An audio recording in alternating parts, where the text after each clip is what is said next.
Olá, seja bem-vindo ao Português em Foco. Eu sou Eliane Vieira e este é o primeiro vídeo da série de questões comentadas. Eu vou comentar 15 questões, cada dia eu vou publicar um vídeo e você pode conferir toda essa sequência, toda essa série ao longo da semana. Eu sempre vou trazer uma questão bastante recorrente em prova e a questão número 1 é uma questão bem interessante que fala sobre análise sintática. Pode ser um problema muito grande para a maioria dos candidatos, mas eu vou te mostrar uma forma muito simples e eficiente de resolver esse tipo de questão. É claro que na série Questões Comentadas, você precisa ter um certo conhecimento de alguns conteúdos básicos, alguns conteúdos gramaticais básicos, mas aqui eu sempre vou fazer uma revisão. Então veja só, a questão número 1, então não se esqueça, acompanhe a série, serão 15 vídeos, em cada vídeo eu vou comentar detalhadamente uma questão de concurso. Então vamos lá, assinale o item em que a função não corresponde ao termo em destaque. Veja que a banca não fala em função sintática, em análise sintática, não fala nada disso. Você que precisa perceber do que a banca está falando, ou seja, o que ela está cobrando de você. Então, basicamente, traduzindo o que está escrito ali é, olha, identifique o item em que a função sintática não corresponde, ou seja, está errada ao termo em destaque. Então, aqui nós temos alguns termos em destaque e aqui entre parênteses a função sintática. Então a gente tem que buscar aquela que não há correspondência, ou seja, está completamente errada. Veja só, letra A, comer demais é prejudicial à saúde. A banca diz que esse termo é um complemento nominal, a função sintática dele é de complemento nominal. E o que você precisa saber? Complemento nominal é aquele termo que completa o sentido de um nome, já está dizendo aí. Então o que você tem que fazer? Você precisa olhar para o termo a que este item se refere. Ora, comer demais é prejudicial. Prejudicial a quê? À saúde. Então veja que há uma relação entre a saúde e o termo prejudicial. Ora, qual é a classificação do termo prejudicial? Prejudicial é um adjetivo. Ele é um adjetivo na morfologia. E o que isso significa? Ele está completando o sentido de um nome. O adjetivo é um nome em língua portuguesa, assim como o substantivo é um nome, por exemplo. Por ele completar o sentido de um adjetivo, ou seja, de um nome, ele funciona como complemento nominal. Então aqui a função dele, a função sintática, está plenamente correta. Não é a nossa opção. Veja a letra B. Jamais me esquecerei de ti. Tenho aqui o de ti. Ora, quem se esquece de alguma coisa. Temos aqui o verbo esquecer, só que é pronominal. Então, aqui tem o pronome me. Deixe-me marcar aqui para você. É um verbo que tem o pronome grudado nele, ou seja, significa que quando você for conjugar, você tem que conjugar com o pronome. Eu me esqueço, por exemplo. Então eu tenho aqui o verbo esquecer-se, e o que você precisa saber? Que o verbo esquecer-se tem uma transitividade diferente do verbo esquecer, por exemplo. O verbo esquecer é transitivo indireto. Se ele é transitivo indireto, você já sabe que ele pede um complemento verbal preposicionado. Que complemento verbal preposicionado é esse? Ora, jamais me esquecerei. Quem se esquece de alguma coisa ou de alguém. No caso aqui é de alguém. De quem? De ti. Então perceba que o de ti completa o sentido do verbo esquecer-se. Por isso ele é classificado como objeto indireto. Aqui a banca classificou corretamente, a letra B não é a nossa resposta. Veja a letra C. Ele foi cercado de amigos sinceros, agente da passiva. Tome bastante cuidado com esse tipo de estrutura.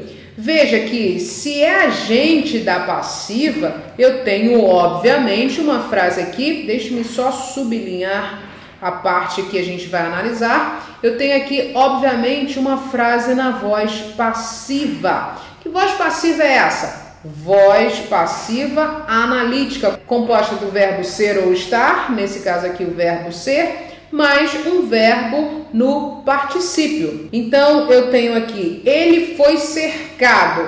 Nessa estrutura, sujeito, mais o verbo ser, vou botar verbo ser, mais um verbo no particípio, que está faltando nessa estrutura básica de frase na voz passiva analítica. Somente uma estrutura. Que estrutura é essa? O agente da passiva. Então, você tem aqui sujeito mais verbo ser ou verbo estar, mais um verbo no particípio, mais agente da passiva. Essa é a estrutura básica da voz passiva analítica.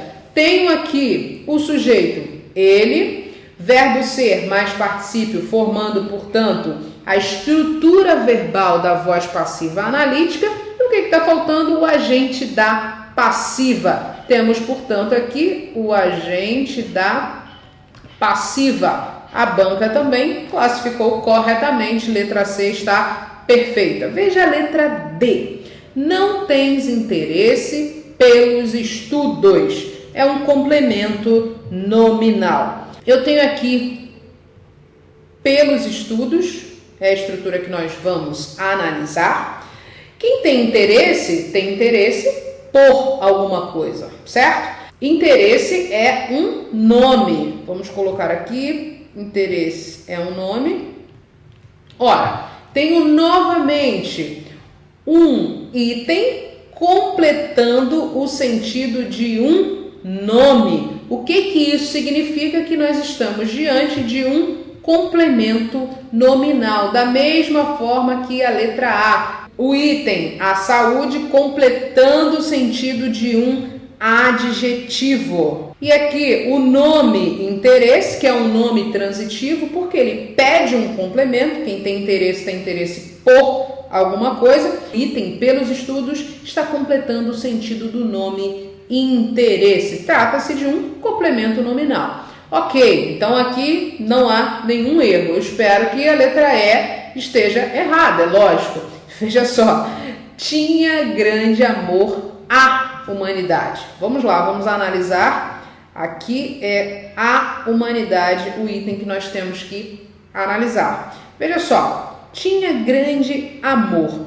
Quem tem grande amor a alguma coisa. Opa, significa que este termo aqui é um termo transitivo, ou seja, ele pede um complemento. Ele precisa de um complemento para ter sentido. Agora vamos analisar. Amor é um nome? Sim, é um nome. Amor, inclusive, é um substantivo. Você sabe muito bem. Então vamos colocar aqui. É um substantivo. Ora, se eu tenho um substantivo, um nome, ok? Não se esqueça disso. É muito importante quando você tem um verbo, uma estrutura verbal que pede um complemento. Esse complemento vai ser o objeto direto ou o objeto indireto, depende. Se tiver preposição, objeto indireto. Se não tiver preposição, objeto direto. Agora, se nós temos um nome, um substantivo ou um adjetivo que é transitivo, ou seja, ele pede um complemento, a gente não pode classificar como objeto indireto. Por quê? Já está dizendo aqui, quem está pedindo é um substantivo, é um nome e não um verbo. Então, não se esqueça disso. É muito importante você não confundir o complemento nominal com o objeto indireto. Eu já falei sobre isso, eu já gravei um vídeo sobre isso. Procura aqui no canal que você vai encontrar. Então, veja só. Temos aqui um item completando o sentido de um nome. Trata-se de objeto indireto? É lógico que não. Você sabe que trata-se de um complemento nominal. Da mesma forma que na letra D e também na letra A. Achamos, portanto, a nossa resposta, esta é a única opção em que a função sintática não corresponde ao termo em destaque, ok? É dessa forma que você vai resolver as questões acerca de função sintática. São questões um pouco mais detalhadas, você precisa ter um pouco mais de conhecimento, mas é totalmente possível resolver e acertar esse tipo de questão. Então, esta é a primeira questão da série Questões Comentadas. Repetindo, eu vou comentar 15 questões durante 15 dias. Então, serão 15 vídeos com muito conteúdo, muitas dicas para você que está se preparando para qualquer concurso, ok? Se você gostou desse vídeo, se inscreva no nosso canal e não se esqueça de visitar o portuguesemfoco.com. Um abraço e até a próxima!